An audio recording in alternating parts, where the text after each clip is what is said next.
سی نوک پر بلند سینا سی نوک پر بلند سینا سی نوک پر بلند زندگی کو کر دیا عظیم کام کر دیا سلام یا حسین سلام یا حسین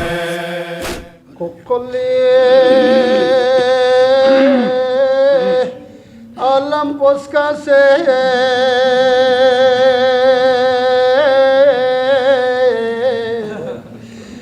بیوز مدینی نائمہ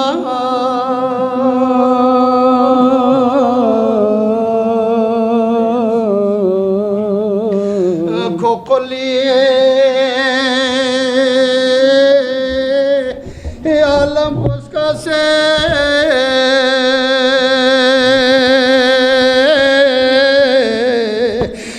بیوز مدینی نائمہ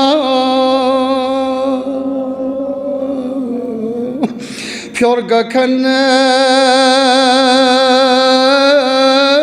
کن چونا بیسے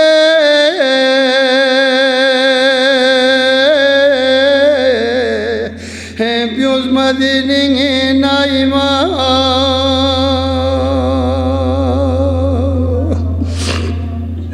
حسنی بوسی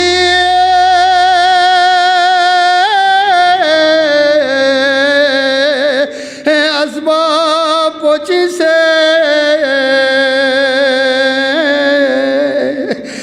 کوکولیر ما پوکی دے ازدوگی نشا اس کے کالسا سے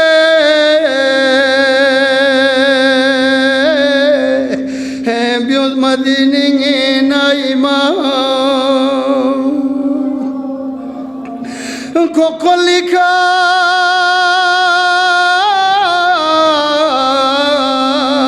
ارساق سے کوکو حسنی لزہرہ ایرگنگا امتی اخدیانگ تھو سے دران سے بیوز مدینی نائمہ سوئے کھانا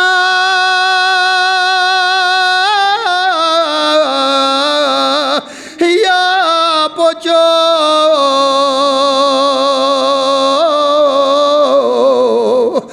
سو دکھانا یا زی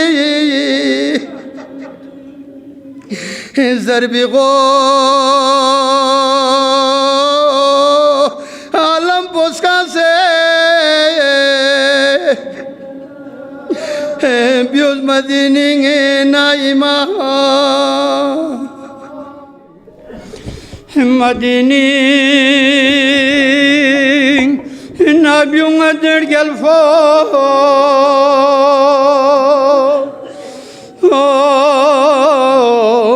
حسین خسمن تو نیسان سے سرن شاس رخصتی فیامن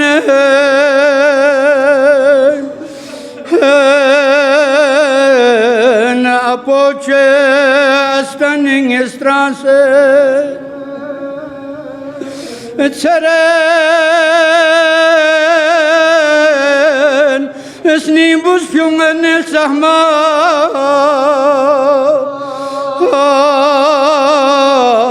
ظریف پہ خاکل اودوں پو سلامی الزین جو بھول بیت پا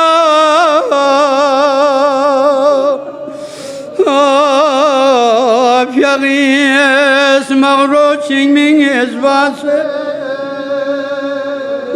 اپوچو احمد مختار اور حسین سون سے نیچے خسمن Allah dukçuk pemede hay hay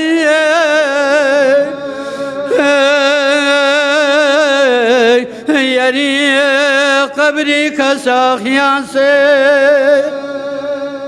نیا سال شروع ہوا تو ظاہر سی بات ہے ہر کوئی نئے سال کی آمد پر خوشیاں مناتے ہیں، لیکن ہمارے لیے خوشی نہیں ہے بلکہ محرم الحرام سے ہیں. اس وجہ سے خوشیوں کے تہوار شاید انسان لہو و لعب کی وجہ سے یاد رکھتے ہیں، لیکن جہاں دکھ کے ساتھ ہو وہ انسان کے نظروں سے، انسان کی یادوں میں اوجھل ہو جاتے ہیں. ایسا نہیں ہونا چاہیے تھا. بہرحال محرم الحرام شروع ہوا. محرم اسلامی تاریخ کا پہلا مہینہ اور قرآن کی روح سے اشہر الحرم میں سے یہ دیکھا جائے تو یہ آخری مہینہ ہے. قرآن میں ان عدت الشہور عند اللہ 12 شہرا، اللہ کے پاس مہینوں کی تعداد 12 ہے. منہا 4 حرم، ان میں سے 4 مہینے احترام کے ہیں. یہ دور جاہلیت میں بھی احترام کے تھے. رجب ہے، ذی قعدہ ہے، ذی الحجہ ہے اور محرم الحرام. محرم الحرام اشہر الحرم میں سے آخری مہینہ ہے، جس میں تاریخ عرب میں بھی ان 4 مہینوں میں کسی قسم کے جنگ و جدل، کسی قسم کے لہو و لعب، ظاہری طور پر یہ محترم مہینے شمار ہوتے تھے. ہمارے پاس تو کوئی برابر ہے. اگر یہ عزاداری کا تھوڑا سا نہ ہوتا، آپ نے ایک اشہر الحرم کو گزار کے آئے ہیں، 2 مہینے پیچھے ماہ ذی الحجہ کو ہم گزار کے آئے ہیں، کیسے گزر گئے پتہ ہے نا سب کو. ہم نے کیسے گزارا اس احترام والے مہینے کو سب نے جان لیا. اب آپ دیکھیں اس سے محرم مانتے ہیں، محرم آ گیا، عاشوراء آ گیا، یہ مجالس ہوتی رہیں گی، لیکن ہماری زندگی پر کیا اثرات اس کے ہیں؟ ہم ان سے کیا سبق لیتے ہیں؟ ہم اپنے لیے کیا لے کر جاتے ہیں؟ اس سال کے محرم الحرام کو ایک انقلابی محرم الحرام کے طور پر، محرم الحرام کو فتح کے طور پر منانا عالم اسلام کو چاہیے، واقعاً چاہیے. جس کا صحرا جاتا ہے زمانے کے حسین،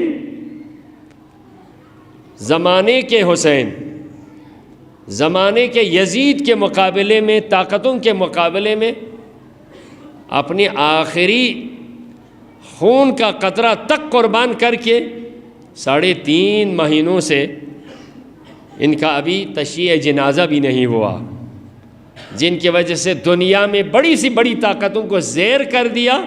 واقعاً کربلا کی تاریخ کو 1400 سال کے بعد دوبارہ زندہ کر دیا.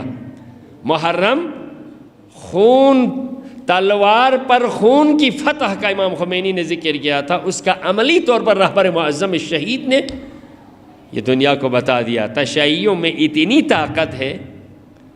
طاقت ہے کہ مرنے سے جو نہیں ڈرتا، جو اپنے آپ کو بھی اپنی مشن پر اپنی جان کو بھی قربان کرنے کا جذبہ رکھتا ہو، یہ کربلا والے ہیں. یہ عاشوراء اور محرم کا سبق ہے. اس سال کا جو محرم ہے واقعاً اتنا عظیم محرم ہے، اتنا عظیم عاشوراء ہے، اور ان کی تدفین کو بھی ابھی شاید ایران کی حکومت اس کو پراپر طریقے سے اسی محرم الحرام کے اندر رکھنے کا پروگرام کر رہے ہیں. تو عزیزان محترم، اتنا پاورفل وہ ان کے پاس، وہ دنیا دشمن ہو کر، دنیا ان کے ساتھ نہیں ہے، ہر طاقتور انسان خلاف ہے، لیکن ایک طاقت ہے. جیسے امام خمینی نے فرمایا تھا، واقعاً لوگ ہم سے کہتے ہیں ان کے ساتھ سپر پاور ہے، ان کے ساتھ طاقت ہے، ان کے پاس ایٹمی ہے، سب کچھ ہوں گے، لیکن کیا فرماتے ہیں؟ ان کے ساتھ وہ سب کچھ ہے، ہمارے ساتھ خدا ہے. تو جن کے ساتھ خدا ہے، حسبک اللہ ومن اتبعک من المؤمنین، اللہ کا یہ وعدہ ہے میرے حبیب تیرے لیے اور تیرے چاہنے والے، ماننے والے، پیروی کرنے والوں کے لیے اللہ کافی ہے.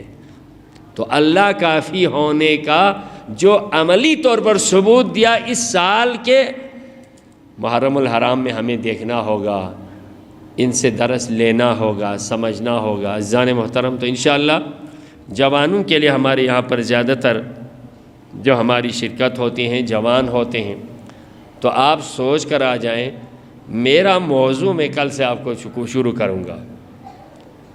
نظام کائنات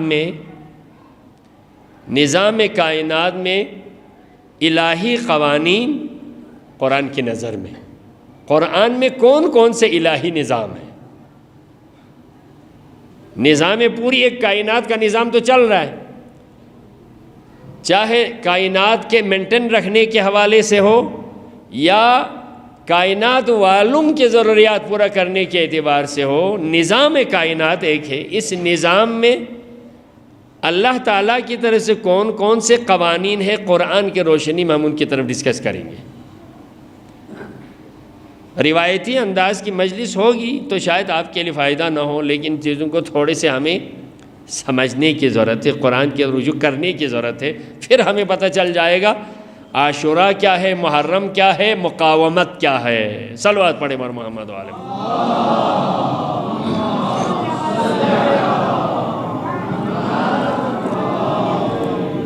لیکن آج میں آپ کو، کیونکہ اول تاریخ ہے، اس حوالے سے تھوڑے سے تاریخی اعتبار سے ذکر کروں گا۔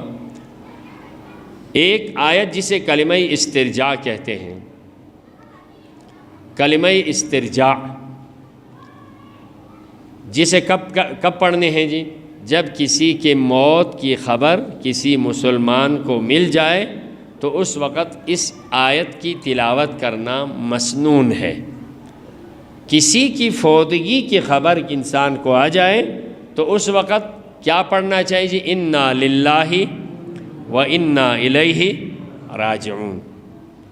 ایک کبھی ایسا ہوتا ہے غیر معمولی کوئی کیفیت سامنے آ جائے، غیر معمولی کوئی حالت پیش ہو جائے، غیر معمولی کوئی حادثہ سامنے آ جائے تو انسان تعجب ہو کر بھی اس تعجب کی حالت میں، ماحول میں بھی انسان نہیں کہتے انا للہ و انا الیہ راجعون، یعنی ایسا نہیں ہونا چاہیے تھا، اب ایسا ہو گئے۔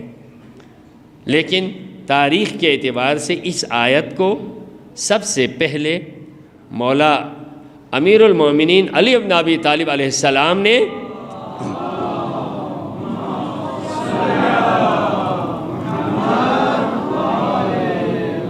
تلاوت کی تھی۔ کب؟ جب آپ کے بھائی حضرت جعفر طیار جنگ موتا میں، جس میں مولا علی علیہ السلام کسی تکلیف کی وجہ سے شرکت آپ نے نہیں کی تھی، اس وقت پیغمبر کی طرف سے علم اسلام کو لے کر جعفر طیار جنگ موتا میں گئے تھے۔ پیغمبر کو خبر ہوئی جعفر طیار شہید ہو گئے، تو پیغمبر اکرم نے حضرت علی کو بلایا، علی آپ صبر کر لیں، آپ کا بڑا بھائی جعفر جنگ موتا میں راہ خدا میں شہید ہو گئے۔ تو اس وقت مولا کو جب یہ موت کی خبر، شہادت کی خبر ملی تو اسی وقت مولا نے فرمائے انا للہ و انا الیہ راجعون۔ امام حسین علیہ السلام اس آیت کی تلاوت فرما رہے ہیں، انا للہ و انا الیہ راجعون۔ یہ کب؟ جب امیر شام دنیا سے چلا گیا رجب کے مہینے میں، اس نے اپنے ناخلف بیٹے یزید کو اپنا جانشین بنایا۔ حالانکہ امام حسن مجتبیٰ کے ساتھ جو معاہدہ ہو چکا تھا تو ظاہری طور پر اس ایریے میں تمہاری حکومت ہوگی، الہی خلافت اور حکومت میں فرق ہے۔ تم اپنی حکومت قائم کر کے بیٹھو، ہم تمہارے ساتھ کوئی مقاومت یا تمہارے سے کوئی مخالفت میں نہیں جائیں گے، تم اسی طرح رہو، لیکن تمہارے بعد تم نے اپنی جانشینی نہیں بنا، جانشین امام حسن مجتبیٰ علیہ السلام کی ہوگی۔ کئی ایک نکات ہے صلح امام حسن علیہ السلام میں، ان میں سے ایک یہی تھا کہ امیر شام اپنے بعد اپنا کوئی جانشین مقرر نہیں کرے گا، لیکن اس کی مخالفت کرتے ہوئے اس نے اپنی جانشینی کے لیے اپنے بیٹے یزید کو اس نے نامزد کر دیا، اور جاتے جاتے اسے یہ کہا، ہر حوالے سے میں نے تمہارے لیے راہ ہموار کر لی ہے، لیکن میری وصیت سنو یزید۔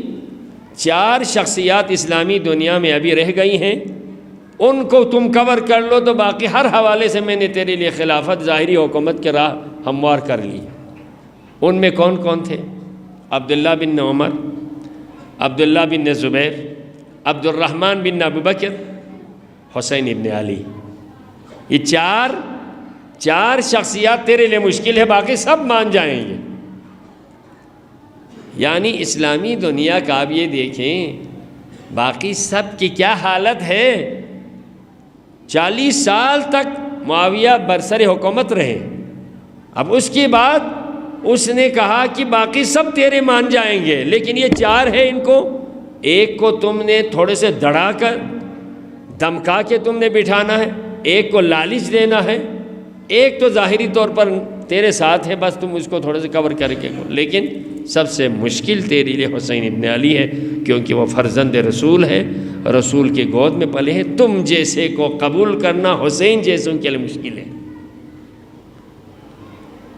یہ پیغمبر کے گود میں پلے ہیں، تمہارے لیے سب سے مشکل یہ ہے۔ لیکن اس نے یہ کہا بھی تھا حسین کے ساتھ اتنا پنگا نہ لینا، تو دنیائی اسلام میں تو برباد ہو جاؤ گے۔ لیکن اس نے اپنے باپ کی موت کے فوراً بعد اپنے مدینے کے گورنر کو اس نے خط لکھا، مدینے کے گورنر کو خط لکھا، باقی لوگوں سے بیعت لے لو، ایک ایک کر کے بیعت لے لو۔ ولید جو وہ گورنر تھا، ایک ایک کو بلا کر میری بیعت لینا۔ تو مختصر یہ ہے خط، اس کی طرف سے خط ملا اور اسے ہر ایک کے سامنے کر لیا۔ اس نے مولا امام حسین علیہ السلام کو بھی بلایا۔ مختصر میں کر رہا ہوں، اور رات کو اس نے اپنے دربار میں بلایا، ساتھ مروان بن حکم بیٹھا ہوا تھا۔ تو اس نے خط پڑھ کر سنایا کہ معاویہ کی وفات کی خبر آ گئی۔ تو مولا نے وفات کی خبر کا سن کر مولا نے یہ کلمہ استرجاع کی تلاوت کی، انا للہ و انا الیہ راجعون۔ اس خط کا پہلا حصہ امیر شام کی موت کا تھا، اس لیے مولا نے موت کی خبر سن کر انا للہ و انا الیہ راجعون کی تلاوت کی۔ اگلے جملے میں یہ تھا کہ اب آپ سے یہ تقاضا ہے کہ آپ نے یزید کی بیعت کرنی ہے، یزید کی آپ نے بیعت کرنی ہے۔ کیوں؟ عالم اسلام کے لیے خلیفۃ المسلمین کے طور پر یزید کی بیعت کرنا وقت کے تقاضا ہی ہے، وقت کا تقاضا یزید کی بیعت میں ہے۔ یہ آپ کے لیے بھی بلائی ہے اور عالم اسلام کے لیے بھی ہے۔ جب انسان حکومت و دولت اور شہرت و مادیت کے نشے میں آ جاتا ہے تو اس کے سامنے سب کچھ آسان لگتا ہے۔ میں اس چیز کا موزون ہوں یا نہیں ہوں، اپنے آپ کو نہیں دیکھتا، خود کو ہر حوالے سے سب سے بہتر، جسے آپ نے دور حاضر میں دیکھا اس سال یہ ملعون جو ٹرمپ ہے، کیا کیا بیانات دے رہے تھے۔ ایران کے سپریم لیڈر کے لیے اس کا اپنا نام آ رہا ہے، دنیا میں میری اجازت کے بغیر کسی کا انتخاب کیوں ہو رہے ہیں۔ اب یہ دیکھیں، یہی یزیدیت ہے، نظریہ یزیدیت یہی ہے۔ باقی ہر جگہ پر اپنا تسلط جمائیں اور اپنے آپ کو سب سے بہتر جانیں، اپنے آپ کو سب کا حاکم منوائیں، یہی صفت، یہی نظریہ یزیدیت ہے۔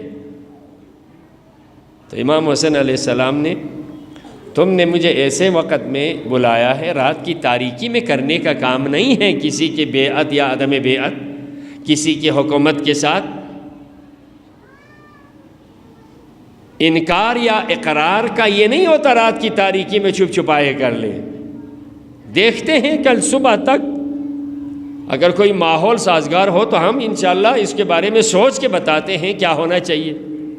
مرحلہ یہاں تک آ گیا تھا، ولید کے ساتھ جو بیٹھک ہو گئی اس میں یہی چلا تھا، لیکن ساتھ مروان جو انتہائی چالاک چاپلوس تھا، اس نے کہا ولید، حسین ابن علی یہی موقع ہے، یہیں سے اسی محفل میں، اسی مجلس میں، رات کے اسی پہر اگر یا تو بیعت لے لو یا حسین کا سر لے لو۔ جو ہی یہ سنا تو مولا ابا عبداللہ جوش اور جلال حیدری میں آ کے کہا یا ابن زرقا، تو مجھے شہید کرے گا اور یہ مجھے شہید کرے گا، کیا میں یزید کی بیعت کر لوں؟ مثلی لا یبایع مثل یزید، یہ رہبر معظم نے ہی فرمایا تھا، رہبر معظم نے ہی فرمایا تھا۔ مجھ سے کہتے ہو، یہ میرے سامنے جو نظریہ ہے، میرے سامنے جو نمونہ ہے، وہ میرے مولا حسین کا ہے۔ مولا حسین نے دربار ولید میں یہ کہا تھا، مثلی لا یبایع مثل یزید، میرا جیسا یزید جیسے کی بیعت کر ہی نہیں سکتے۔ اسی لیے رہبر نے بنو، تم مجھے دھمکا رہے ہو، مجھے ڈرا رہے ہو، مجھے لالچ دے رہے ہو۔ بخدا اگر رہبر سے ایک لالچ میں اگر آپ یہ دیکھیں، فلسطین سے ہاتھ اٹھاؤ، لالچ اتنا دیا تھا، فلسطین سے ہاتھ اٹھاؤ، سارے سنکشن آزاد کر دیں گے، جو چاہیں ہم آپ کو دے دیں گے، فلسطین اور اس سے ہاتھ اٹھاؤ بس، یعنی اسرائیل کو تسلیم کرو۔ فلسطین سے ہاتھ اٹھانے کا مقصد یہی تھا کہ اسرائیل کو تسلیم کر لو۔ جب اس پہ نہیں آیا تو ڈرانے دھمکانے لگا، آپ کو شہید کر دوں گا، آپ کو ختم کر دوں گا، ہر حوالے سے ختم کر۔ تو رہبر یہی جملہ تھا، مثلی لا یبایع مثل یزید، میرے مولا نے فرمایا ہے، میں حسین تو نہیں ہوں لیکن حسین کا ادنا سا پیروکار ہوں، یزید جیسے کی بیعت حسین جیسا کر ہی نہیں سکتے، جو دربار ولید میں مولا حسین نے ارشاد فرمایا تھا۔ صلوات پڑھیں محمد۔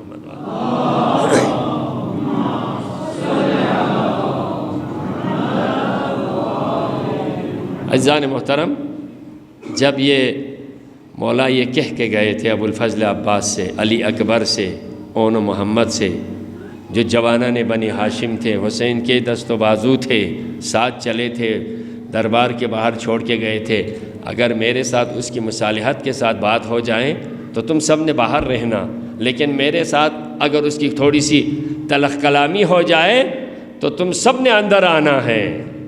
جب مولا نے اونچے لہجے میں ان کو دڑا کر جواب دیا، مثلی لا یبایع مثل یزید، اور دوسرا یہ فرمایا، میرا یزید کی بیعت کرنے سے کیا ہوگا؟ اسی دن سے وعلی الاسلام السلام، اسلام کا خدا حافظ، اذ بلیت الامہ براع مثل یزید، یزید جیسے کی حکمرانی میں اسلام چلا جائے تو اسی دن سے اسلام کا خدا حافظ۔ جب یہ حسین ابن علی کا خطبہ اس حد تک بلند ہوا تو ابو الفضل عباس کے ساتھ جوانان بنی ہاشم سارے اندر داخل ہو گئے، ہاتھ میں تلواریں لے کر کہیں، میرے مولا کے ساتھ اونچی آواز میں کون بات کر رہا ہے؟ یہ عباس کا جلال تھا، بنی ہاشم کے جوانوں کا رعب تھا، حکومت کچھ نہ کر سکی، لیکن حسین کو اندازہ ہوا مدینہ اب رہنے کے قابل نہیں رہا، مدینہ اب رہنے کے قابل نہیں رہا۔ راتوں رات فیصلہ کر لیا عزیزان، راتوں رات حسین نے مدینہ دن کو نہیں چھوڑا بلکہ رات کو چھوڑا۔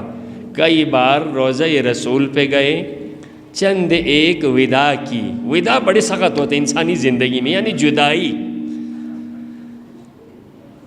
جدائی بڑے سخت ہوتے کسی سے بھی۔ پیغمبر کی حدیث ہے، من شدائد الدنیا خمسہ، دنیا کی مشکلات میں انسان کے لیے چند چیزیں ہیں، 5 چیزیں ہیں انسان کی دنیاوی زندگی کے لیے بڑے سخت ہیں۔ ان میں سے ایک یہ کہتے ہیں، فرماتے ہیں جدائی انسان کے لیے ولو بالسنور، اگر ایک جانور بلی بھی انسان کے زیادہ عزیز ہو، اس سے جدا ہونا بھی انسان کے لیے بہت سخت ہے۔ لیکن فرزند رسول آپ خود سوچیں، ہم بھی جب یہاں سے سفر پہ جاتے ہیں، ہم بھی جب گھر بار چھوڑتے ہیں، جب ہم بھی کسی عزیز سے وداع کرتے ہیں، ہمیں یقین ہوتا ہے انشاءاللہ ہم 1 مہینے کے بعد، 2 مہینے کے بعد، سال کے بعد دوبارہ ملیں گے۔ ہر ایک سے وداع تو کرتے ہیں لیکن دل اداس رہتا ہے، ہر ایک کا چہرہ اترا ہوا ہوتا ہے، ہر کوئی جانے والے کے چہرے کی طرف دیکھ کر دل کے بڑاس نکالتے ہیں، دن رات سمجھ دیکھ دیکھ کر سیراب نہیں ہوتے، لیکن حسین نے فیصلہ کر لیا نانا کا مدینہ اب رہنے کا قابل نہیں رہا، جا کر سب سے پہلے نانا کے روزے پہ جا کے وداع کیا۔ واللہ وداع کے الفاظ اتنے دردناک ہیں، اتنے دردناک ہیں۔ حسین نانا کے روزے پہ قبر رسول پہ جا کر سینے سے لگا کر چہرے کو مرقد پیغمبر پر رکھ کر یہ سلام کرتے ہیں، السلام علیک یا رسول اللہ، اے اللہ کے رسول میرا سلام ہو۔ لیکن جملہ بڑا سخت ہے، انا الحسین ابن فاطمہ، نانا میں تیری بیٹی فاطمہ کا حسین ہوں، کوئی اور نہیں، میں حسین ہوں نانا۔ فرحک وابن فرحتک، تیرے لخت جگر زہرا کے نور نظر حسین ہوں نانا۔ سبت کالذی، میں تیرا وہ نواسا ہوں، خلفتنی فی امتک، تو نے امت کے درمیان میں بطور خلیفہ چھوڑا تھا۔ فاشہد یا نبی اللہ، اللہ کے رسول گواہ رہنا، آپ دیکھیں میری طرف، خذلونی، امت نے میرے ساتھ وفا نہیں کیا، میرے ساتھ جفا کیا، میں تیرے روزے پر بھی آرام سے نہیں رہ سکتا۔ پیغمبر کے ذریعے پر وداع کر کے نانا سے شکوہ کر رہے، وَهَذِهِ شِكْوَايَ إِلَيْكَ، یہ میری شکایت ہے نانا، میری آپ سے شکایت ہے، میں آپ کے قبر کو روشن بھی نہیں کر سکتا، میں آپ کے روزے پہ سلام بھی نہیں کر سکتا، میں تیرے قبر کو چھوڑ کے جا رہا ہوں۔ یہاں سے ہمارے لیے عزیزان ایک دلیل بھی ملتی ہے، لوگ کہتے ہیں قبروں سے کوئی خبر مناجات یا زیارت یا کوئی وہاں جا کر باتیں نہیں ہونی چاہیے، لیکن حسین فرزند رسول بھی ہے، صحابی رسول بھی ہے، رسول کے گود کا پالا ہے، لیکن رسول کے قبر پہ جا کر حسین نانا سے مخاطب ہے، السلام علیکہ، پیغمبر کی زندگی میں نہیں بلکہ پیغمبر کی قبر پر بعد از حیات پیغمبر حسین اور پیغمبر کی گفتگو ہو رہی ہے۔ انہی شکایتوں کے حالت میں حسین کی آنکھیں لگی، حسین کی آنکھیں لگی، تھوڑی سی نیند آ گئی، عالم رویا نانا کو دیکھا تو بہت ہی اداس تھے، کہا وعلیک السلام یا بنیا، میرے بیٹا سلام قبول ہے، لیکن بیٹا میں دیکھ رہا ہوں۔ حسین نے آگے یہ فرمایا، اس حالت میں نانا اگر مجھے مقام جگہ دے تو آپ مجھے قبر میں جگہ دو، مجھے زندہ رہنے کی خواہش نہیں۔ لیکن آگے سے یہ جواب ملا، ان اللہ یشاک قتیلا ویراہن سوایا، میرا بیٹا مشیت الہی میں تجھے شہید ہونا ہے اور تیری اہل بیت کو اسیر ہونا ہے۔ جب یہ اطلاع ملی، نبی کی طرف سے یہ حکم ملا، پیغمبری ذریعے پہ کنا حسین لیا جواب پتھولو میگیود حسین یاد سے قبری شخص مین بلکہ یا کربلا شخص شہید بہین یاد سے شہید گوئے مین زود ننگ امام آرم و زو بسری مواسر سکوین لگی میگیود حسین اپا جو زیا کا سلب بیومنا حسینی سفری تیاری بیو بدل یا لشی بہلو زیزی قبر بے کا شخصت لگی زیزی لگی غریب زیزی لگی مظلوم زیزی یری نشان میں پہ قبر بلوت تنگنی ہوت پا حسین لقبری کا دکھ چک پا مل زیزی گا یا لوی داوید یانگی ماب جو چھنی سن شخص نال اہل بیت رسول اللہ حکم بیس ابو الفضل لسکت زرت عباسی تیاری بیت چھنی سن حسین مدینہ بیومی وداوت بیان سوسی آبا پلکشلت سوسی حسین دولتن کسل بیومدو والله دیری آپا جو رسول خدا گربت سخگونیو دیری زهران بربت پنگیلتا زگونیو دیری حسن مجتبعی شهادت پنگیلتا زگونیو اما گاره نره ووسا ودا بلو جوان کنی اکبر کیوں سے ودا بیت علی اصغر تھونی من بولو ودا گویت سنی چن حسین بیوم وقل لکا سلبی مد والله جب تن شخلو ماب جو غابو جو ماب جو لکا جو ماب جو زیزنگا یتاس کیور سفرینگ و لعنت اللہ علیہ ماتم سراسو شهر مدینه اهلاس کل بیانانگوین ارگا کن کدام سے اهلاس کل بیانانگوین ارگا کن کدام سے محشر لو پاسو شہر مدینہ محشر لو پاسو شہر مدینہ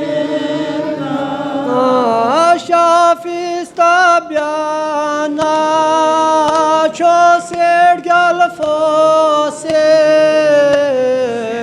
شافی استبیانا